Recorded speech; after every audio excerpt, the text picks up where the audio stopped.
नमस्कार section news centre पर आप सभी का स्वागत है। यरूशलेम स्थित पवित्र स्थल अल अक्सा मस्जिद में शुक्रवार को तड़के इजरायली पुलिस और फिलिस्तीनियों के बीच हुए संघर्ष में कम से कम 152 फिलिस्तीनी घायल हो गए हैं। हम आपको बता दें कि रमजान के पावन महीने में सुबह की नमाज के लिए हजारों फिलिस्तीनी उस समय वहां मौजूद थे। तभी पुलिस ने तड़के मस्जिद में प्रवेश किया, जिसके बाद संघर्ष शुरू हो गया। यह स्थल यहूदियों और मुसलमान दोनों के लिए पवित्र स्थल है और इजराइल और फिलिस्तीन के बीच अशांति का प्रमुख बिंदु रहा है। इस स्थल पर पिछले साल हुई झड़पें गाजा पट्टी पर हमास के लड़ाकों के साथ 11 दिन का युद्ध छिड़ने में अहम कारक थीं।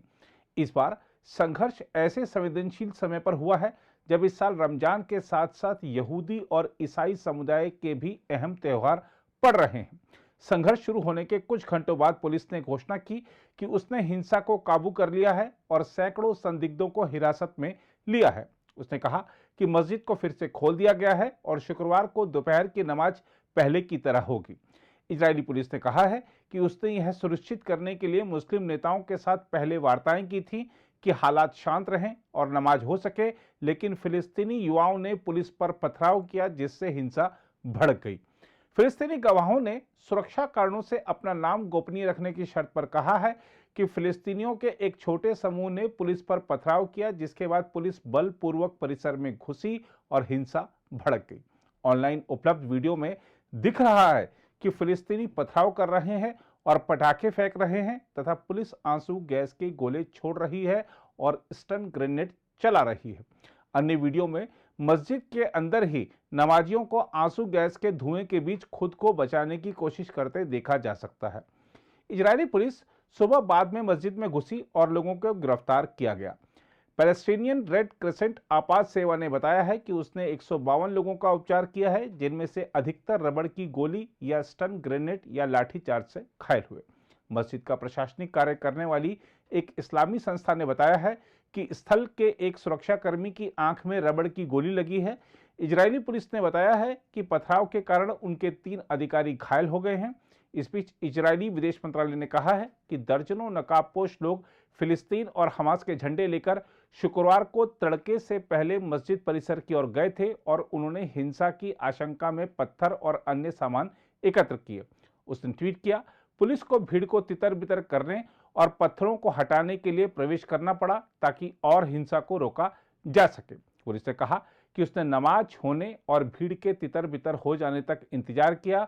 उसने एक बयान में कहा कि भीड़ ने यहूदियों के एक निकटवर्ती पवित्र स्थल वेस्टर्न वॉल की ओर पथराव शुरू कर दिया, जिसके बाद पुलिस को कार्रवाई करनी पड़ी।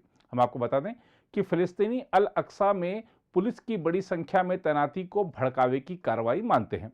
इस बीच इजराइल के राष्ट्रीय सुरक्षा मंत्री उमर बालरेव ने कहा है कि इजराइल की पवित्र स्थल पर हिंसा करने में कोई रुचि नहीं है, लेकिन पुलिस को उस पर पथराव करने और धातु की छड़ों से हमला करने वाले हिंसक तत्वों के खिलाफ कार्रवाई करनी पड़ी है। उन्होंने कहा है कि इजराइल प्रार्थना करने के यहूदियों और मुसलमानों की स्वतंत्रता के समान अधिकार के प्रति प्रतिबद्ध है। हम आपको बता दें कि यह मस्जिद मक्का और मदीना के बाद इस्लाम में तीसरा सबसे पवित्र स्थल है। यह एक पहाड़ी की चोटी पर स्थित है जो यहूदियों के लिए सबसे पवित्र स्थल है।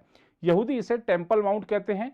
यह इजराइल फिलिस्तीनी हिंसा का दशकों से एक प्रमुख केंद्र रहा है। उल्लेखनीय है कि फिलिस्तीनियों के घातक हमले में इजराइल में 14 लोगों की मौत के बाद से हालिया सप्ताह में तनाव बढ़ गया है।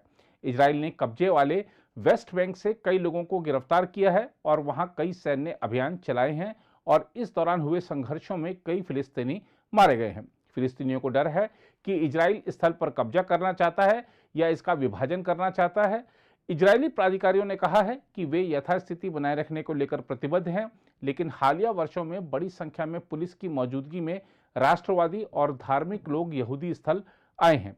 अल अक्सा मस्जिद और कई अन्य बड़े स्थल पूर्वी यरूशलेम में स्थित हैं, जिस पर इजराइल ने 1967 के युद्ध में कब्जा कर लिया था।